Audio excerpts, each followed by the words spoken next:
به نام پیوند و اتحاد، به نام خرد و آگاهی و به نام دوستی و عشق، به نام آغازی از پایان. سلام به شماها و درود و سپاس از همراهیتون. آزاد هستم، دوست شما. از من سوال پرسیدید که آتلانتیسیا چه کسانی هستند و آیا اصلا وجود دارند؟ آتلانتیسیا نامی هستش که کسانی که من اونها رو نمیشناسم به این دسته از بشر دادن. نام اصلی آتلانتیسیا که خودشون رو میشناختن به نام گوباکیا معرفی میشدن. گوبا به معنی زمین گسترده و کیا به معنی آسمان یا هفت آسمان. گوباکیا مردمانی خردمند، دانا، حکیم از گونه‌ای بشر بودند. چرا میگیم گونه‌ای از بشر؟ به خاطر اینکه گونه‌های مختلفی زندگی میکردند که اونها هم هوشمندی داشتند. آخرین باری که گوباکیا تونستن در زمین به صورت یک حکمرانی زندگی بکنن قبل از 12,000 سال پیش بود. چه اتفاقی براشون افتاد؟ این گونه از بشر که از هوشمندی بسیار بالایی برخوردار بود، بر اثر جنگ هایی که با گونه های دیگه داشت در زمین ضایعه‌ای ایجاد شد که باعث طوفان ها و بالا اومدن سطح آبها شد. اونهایی که در خشکی زندگی میکردند پناه بردن به آبها که حالا براتون توضیح میدم چرا به آبها پناه بردن و اونجا هم نتونستن بر اثر آتشفشانهای زیر زمین و شکسته شدن گسلها و کوهها در اعماق اقیانوسها حیاتشون رو ادامه بدن و اون اتحاد، انسجام، پیوند اون خردمندان از هم گسسته شد و بسیاری زیادیشون از بین رفتن. حکم فرماییشون به گونه‌ای از هم پاشید.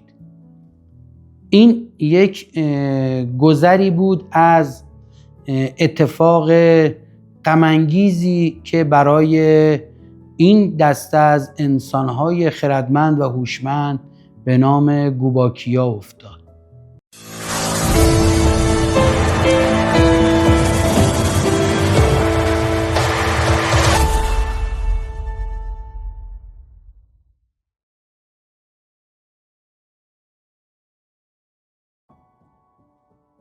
زیستگاه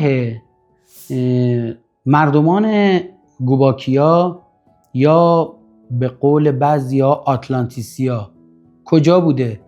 زیستگاه اصلی و مرکزی اونها در آمریکای میانی بوده. اما خب در آمریکای شمالی و آمریکای جنوبی هم زندگی میکردن. مردمانشون مراکز اصلی رو اسم ببرم، مراکز اصلیشون آمریکای میانی بوده. قسمتی از آفریقا که ما میتونیم بگیم آفریقای شمالی و آفریقای غربی به سمت مراکش، اگر بخوایم آدرس دقیق تر بدیم، اونجا هم مرکزیت داشتن، یعنی از مصر تا مراکش. در آسیا دو جای بسیار مهم بوده براشون. یکی قسمتی از چین و مغولستان مرکزیت داشتن و یک قسمتی در فلات ایران، در کوههای بین رشته کوههای البرز و زاگرس. اینها قسمت هایی بوده از مرکزیت حکم فرمایی این مردم. نکته بسیار جالب اینه که گوباکیا گونه‌ای بودن که قابلیت اینو داشتن در آبهام زیست میکردن. به خاطر همین در میان اقیانوس ها زیستگاه هایی داشتن و مراکزی داشتن که میتونستن اونجا برای کار تحقیقاتشون از اونجا استفاده کنن. چرا برای کار تحقیقات میرفتن در عمق اقیانوس؟ به دلیل اینکه آب حلالی بود که باعث میشد سطح انرژی هایی که اونها باهاشون کار میکردن از سطح زمین فراتر نره و گونه های مختلفی که داشتن زیست میکردن یا در زمین یا در مکانهای دیگه از کارهای تحقیقاتی که انجام میدادن این گونه از انسانهای دانا و هوشمند و خردمند بیخبر بمونن و در دسترس نباشه. گوباکیا مردمانی بودن که از نبوغ برخوردار بودن. اونها اگر بخوایم درباره ترکیب خانوادگیشون صحبت کنیم که اونها چگونه زیست میکردن، روابطشون چگونه بود، اقتصادشون چگونه بود، چگونه یاد میگرفتن، چی یاد میگرفتن، چطوری سطح سلامتیشون رو بالا میبردن و آیا اونها میمردن؟ آیا اونها هم مرگ رو تجربه میکردن؟ معنی و مفهوم این که اونها گونه ای از بشر هوشمند بودن یعنی چی؟ اینها سوالاتی هستند که وقتی دربارهشون صحبت میکنیم مقام، ارزش، عظمت، شکوه و بزرگی و زیبایی و هنرمندی این گونه هوشمند رو باید به تصویر بکشیم. چیزی که امروز ما این گونه از انسانها باید ازشون برای سبک زندگی خودمون استفاده بکنیم. این یک قصه یا یک رؤیا پردازی نیست، این حقیقتیه که در ضایعه‌ای از زمان ناپدید شده.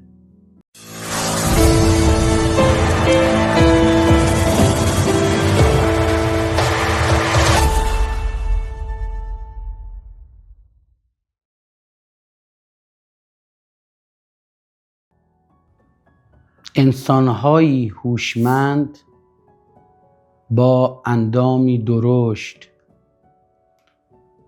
سرهایی که بیشتر به شکل بیضی بود تا گرد باشه، انسان‌هایی که قابلیت اینو داشتن تا از تمام ابعاد انسانی خودشون استفاده کنن.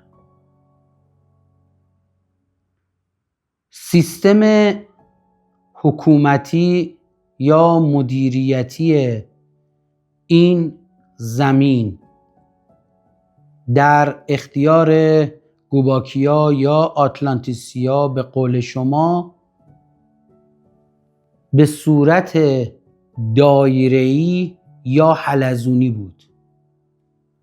یعنی این که مراکزی که اسم بردم، در داخل این مراکز انسانهایی که زندگی میکردند حکم فرمایی میکردند بر خودشون و اینها از مرجع یا راهبر یا بزرگانی که در یک نقطه ای از این مرکز زندگی میکردن با اونها از طریق مغزشون ارتباط داشتن. این مردم ها فرزندانشون که به دنیا می اومدن رو از ابتدا با قابلیت ها و توانایی های هوشمندی خودشون آشنا میکردن. یعنی اون گونه از بشر قابلیت اینو داشت که در زمان جابجا بشه و در زمان کلامو بشنوه و در زمان کلامشو ارسال بکنه. این موضوع باعث می شد که اونها بتونن بهتر با هم در ارتباط باشن. پس این که ما فکر بکنیم اونها در یک رأس هرمی یک نفر بوده که دستور میداده و همه اجرا میکردن، چنین چیزی وجود نداشته. مثل حلزون یا مثل منظومه شمسی نگاه بکنید که ما یک خورشید داریم و که منبع انرژی ما هستش و سیارات هستن که برای خودشون سبکای مختلفی از زندگی رو دارن. زندگی ما در زمین این شکلیه، در مریخ به یک شکل دیگه است، در زهره به یک شکل دیگه است و اون موقع هم همینطور بوده. هر منطقه یا مجموعه‌ای سبک زندگی رو داشتن که با مرکز اصلی که منبع انرژیشون بوده متصل بودن و میتونستن چیکار بکنن؟ از طریق این اتصال به همدیگه آگاهی بدن و به هم کمک بکنن برای رشد و تعالیشون. فقط اون گروهی که میرفتن برای قسمت تحقیقات و جستجو، اونها در اعماق اقیانوس‌ها بودن و میتونستن کارهای تحقیقاتی بکنن. ارتباطی با کسانی که در بیرون در خشکی بودن نداشتن تا وقتی که از اون سطح آب بیان بیرون. نه اینکه ارتباطی از نظر روابط نداشته باشن، نه، از نظر تحقیقاتی کسی نمیتونست اونجا کنش و واکنش اونها رو چیکار بکنه؟ دریافت بکنه، زیر نظر بگیره یا از طریق تلپاتی هاشون بخوان چیکار بکنن؟ با اونجا دسترسی داشته باشن. و اینکه چگونه این فناوری شکل میگرفت، این خودش یه جای صحبتی داره که براتون بعداً میتونم توضیح بدم. امروز اومدم درباره اینکه اونها چه موجوداتی بودن صحبت کنم و اینکه چگونه زندگی میکردن. این چیزی هستش که امروز به درد شما میخوره. من امروز اومدم درباره شما صحبت کنم و الگوهایی که اونها باهاش میتونستن یک زندگی مدرن، پیشرفته و زیبایی رو داشته باشن رو براتون ترسیم کنم تا بدونید که مسیری که انسان امروز به این شکل داره حرکت میکنه به کجا میرسه. اون قضاوتش با خودتون باشه.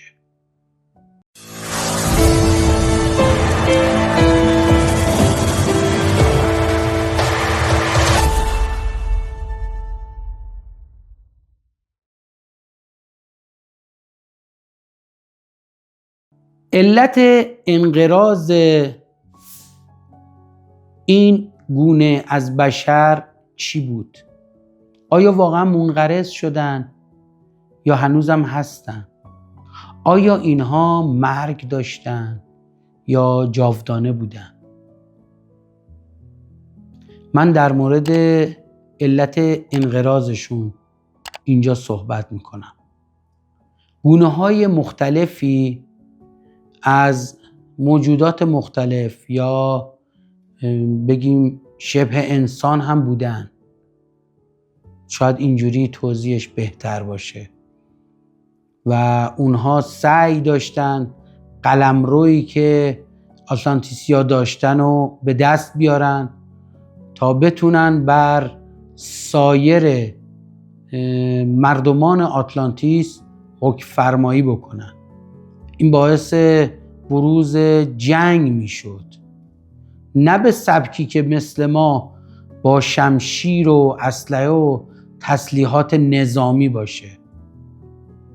اما خب در هر صورت میتونیم بهش نام جنگ بذاریم، چون بیشتر مربوط میشد به جنگ‌های بیولوژیکی یا جنگ‌های فیزیولوژی، جنگ‌های درون بدن، که چه شکلی این جنگ اتفاق میافتاد بسیار غم‌انگیز و دردناک بود.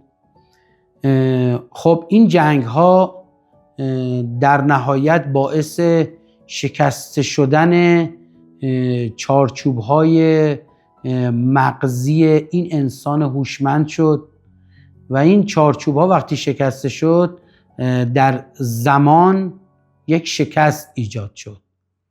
چون باید اینو بهتون بگم که اونها گونه‌ای از زمان رو شکل داده بودن و در اون زندگی می‌کردن که کسی نمیتونست توی اون گونه وارد بشه، ولی بر اثر جنگ‌ها فرسایشی ایجاد شد در زمان که باعث شد این گونه به وسیله گونه‌های دیگه قلمروها تحت فشار قرار گرفتن و همین باعث شکسته شدن زمان شد.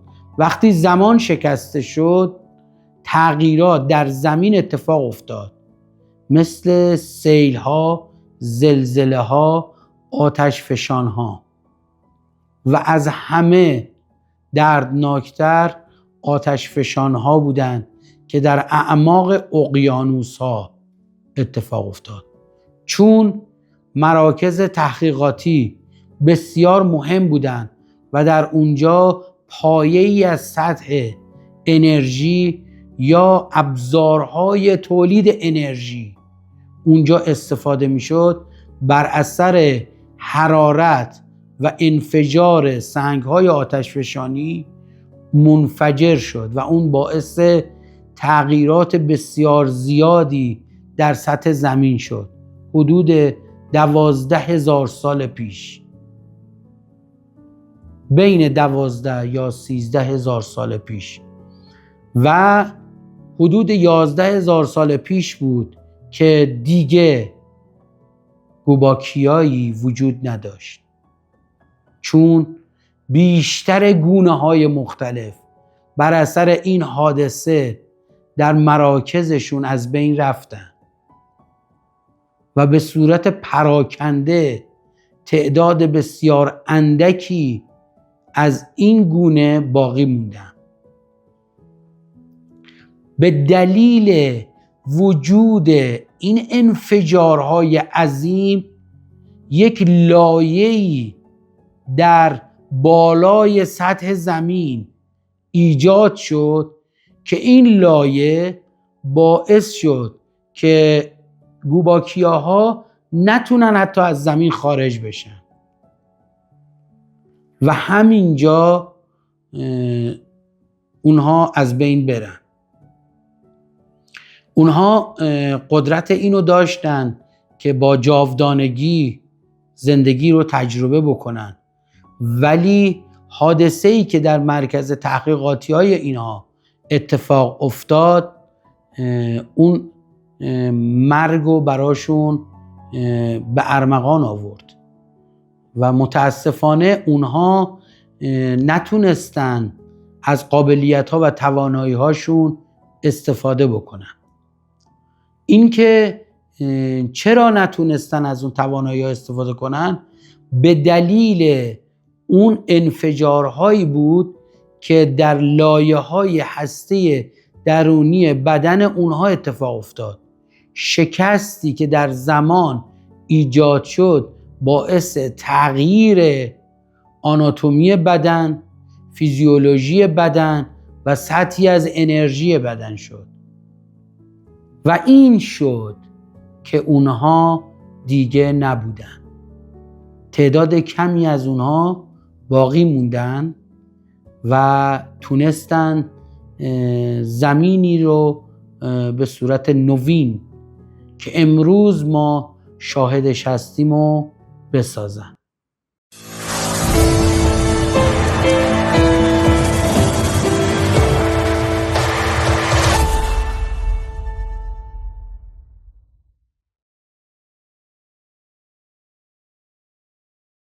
در اون زمان ما یک زمان گسترده ای رو داشتیم که در حال حاضر بشر نمیتونه اونو تجربه بکنه. زمان به چه شکلی بود که در اون ضایعه اتفاق افتاد؟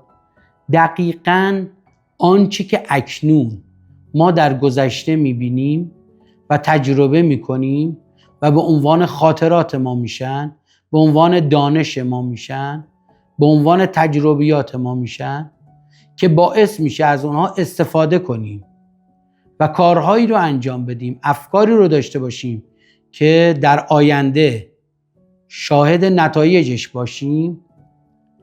اونها همه رو یک جا داشتن. این ضایعه و شکاف باعث شد که شکل دیگه‌ای از زمان به وجود بیاد به نام گذشته، حال و آینده که با همدیگه هیچ وقت هم در اتحاد قرار نگرفتن طی این مدت.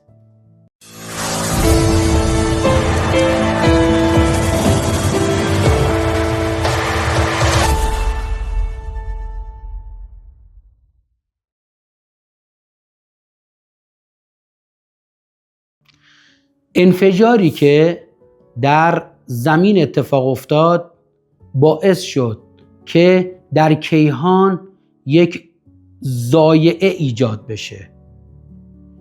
در مورد اون ضایعه من الان صحبت نمیخوام بکنم، میخوام در مورد نتایج اون ضایعه صحبت کنم.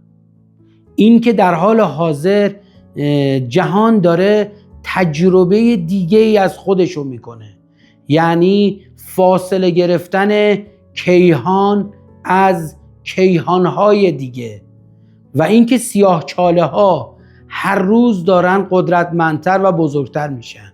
این به خاطر آزادسازی بالای سطح انرژی هستش که از زمین آزاد شد و این انرژی آزاد شده در یک سیاهچاله میتونه متمرکز بشه و باعث بشه که اون قسمت از کیهان شروع به جذب سایر کیهان بکنه.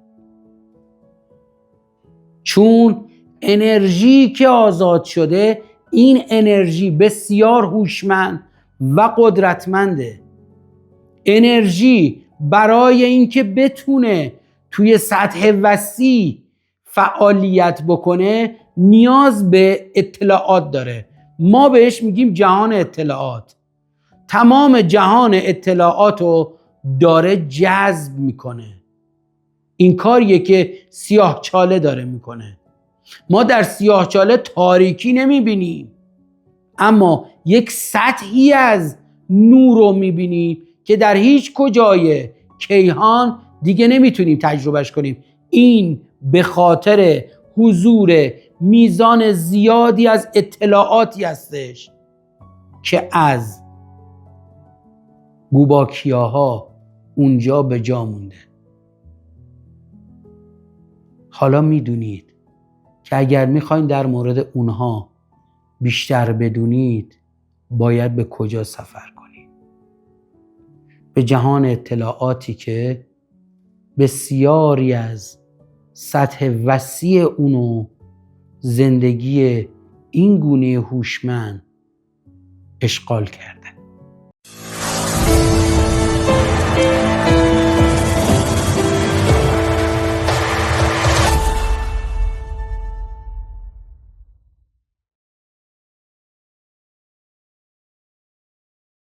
سبک زندگی، زبان و روش‌های مختلف زندگی، ارتباطات، یادگیری‌ها، اقتصاد، سلامتیشون چگونه بود؟ اونها چگونه با جهان ارتباط برقرار می‌کردن؟ اونها چگونه تونسته بودن زمانو به این شکل به وجود بیارن؟ اونها چگونه تونسته بودن خلق اثر بکنن؟